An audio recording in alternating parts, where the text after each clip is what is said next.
Olá, bem-vindo a mais um conteúdo do Hospital Municipal Ronaldo Gazola. Meu nome é Sandro Oliveira e vou estar conduzindo vocês nesse treinamento. Nós vamos apresentar mais um protocolo institucional, que é o protocolo de tromboembolismo venoso do Hospital Municipal Ronaldo Gazola. O nosso foco vai ser na aplicação prática pela equipe, e a equipe toda multiprofissional. E o objetivo é podermos padronizar não só a avaliação do risco, a escolha da profilaxia, mas também a reavaliação dos pacientes durante todo o período da internação. O tromboembolismo venoso, mais conhecido como TEV, ele exige uma abordagem preventiva, organizada, e nesse treinamento nós vamos revisar quem deve ser avaliado, como nós vamos estratificar o risco em pacientes clínicos e cirúrgicos, mas também como identificar as contraindicações, qual a profilaxia escolher e qual é a responsabilidade de cada profissional no cumprimento do próprio protocolo. O tromboembolismo venoso está entre as principais causas evitáveis de morte hospitalar. Por isso, a prevenção ela deve fazer parte do cuidado desde a sua admissão. Uma trombose formada no sistema venoso profundo, ela pode se deslocar, alcançar a circulação pulmonar, causando a embolia pulmonar. A mensagem central desse slide ela é simples. A prevenção ela reduz a morbidade, a mortalidade e os eventos adversos. Como regra geral, e ainda mais diria a regra ouro, é que todo paciente internado ele deve passar por uma avaliação do risco de tromboembolismo venoso. Isso é fundamental, uma medida segura e eficaz. Nesse slide, nós vamos estar observando quem vai ser avaliado. Devem ser avaliados os pacientes com uma previsão de internação superior a 24 horas. A primeira decisão que nós precisamos fazer é definir se esse paciente ele segue um caminho que é o caminho clínico ou se ele segue o caminho para a área cirúrgica. Nos pacientes com o caminho da área clínica, nós vamos utilizar o score de Padua. Nos caminhos dos pacientes para a área cirúrgica, nós já devemos utilizar o score de Caprini. Depois dessa classificação, a gente vai definir o risco, iniciando-se pela profilaxia, quando indicada, porque nem todos os pacientes têm a sua indicação, e também realizar uma nova avaliação a cada 48 horas, até mesmo porque o paciente ele muda dentro do seu contexto. Ele pode ser um de sem risco, passando a ser um de médio risco, alto risco, dependendo das suas condições durante a sua evolução de internação hospitalar. Nesse slide, nós vemos o fluxo geral de uma tomada de decisão. Esse fluxo ele começa com a identificação, como nós já vimos, entre o perfil clínico ou cirúrgico. A partir daí, nós vamos aplicar a escala que corresponde a um desses perfis. O perfil clínico, retomando o de Padua, e o perfil cirúrgico, o score de Caprini. Quando não tem risco relevante, a principal medida vai ser sempre a mobilização precoce, porque essa é a melhor ferramenta para poder prevenir o paciente de um tromboembolismo venoso. Mas, quando existir um risco de TEV, a gente precisa entender a avaliação desse risco para o sangramento. Se nós não tivermos nenhuma contraindicação, vamos utilizar a profilaxia farmacológica. Com alguma contraindicação, nós vamos priorizar entre o risco de um sangramento e o benefício dessa profilaxia, podendo-se utilizar também a profilaxia mecânica. Mas em todos os casos, o risco ele deve ser reavaliado a cada 48 horas. Como eu já disse, esse paciente ele pode mudar a sua condição clínica de um risco ausente para um risco alto, ou mesmo de um risco alto para um risco baixo. E todo o seu contexto de uma contraindicação de uma utilização de uma profilaxia farmacológica para uma não. Então, em esses casos, o risco ele deve ser reavaliado. E aí, considerando a necessidade de uma continuidade da profilaxia. Nesse slide, nós estamos vendo a estratificação do risco. Essa estratificação, ela utiliza critérios diferentes para pacientes clínicos e pacientes cirúrgicos. No paciente clínico, o score de Padua, ele indica alto risco. Quando a pontuação ela é igual ou superior a 4, a situação em que a profilaxia ela é indicada, desde que ainda não exista qualquer tipo de contraindicação. Já no paciente cirúrgico, pelo score de Caprini, o 0 é o ponto que corresponde ao risco muito baixo.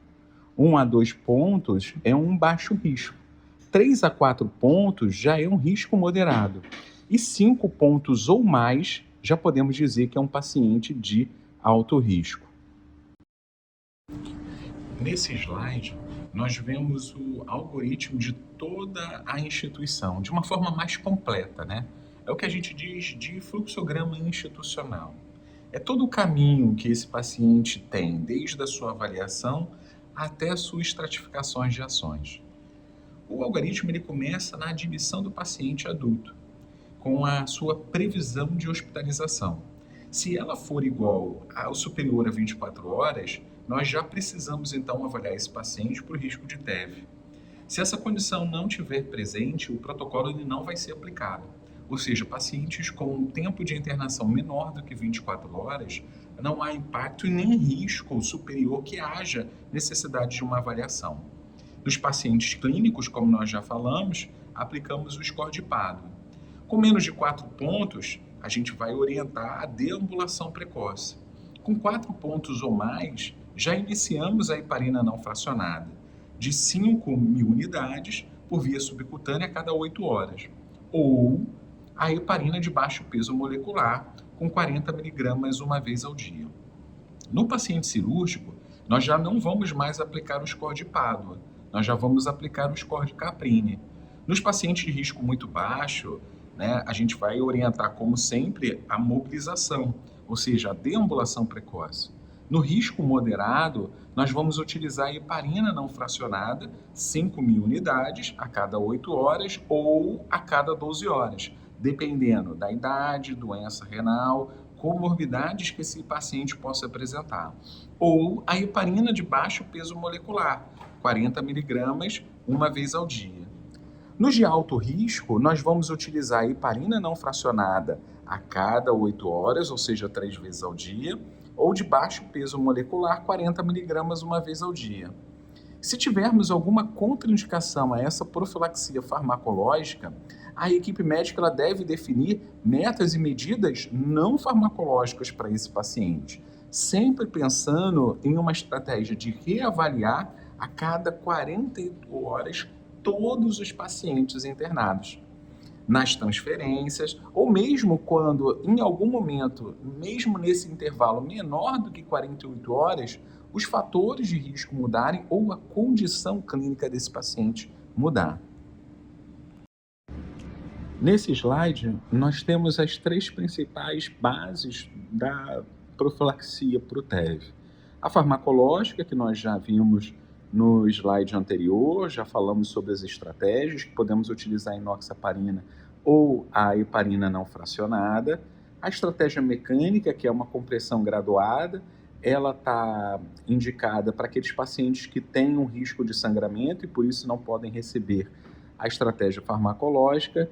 E os DOACs, que são medicações orais anticoagulantes, como a rivaroxabama e a apixabama, que estão indicadas naqueles pacientes com baixo risco de sangramento, com índice de creatinina acima de 30, porém, durante seu curso de internação, apresentaram trombocitopenia induzida pela heparina, né? A famosa HIT. Então, nesses pacientes, precisa ser avaliado a substituição pelos DOACs.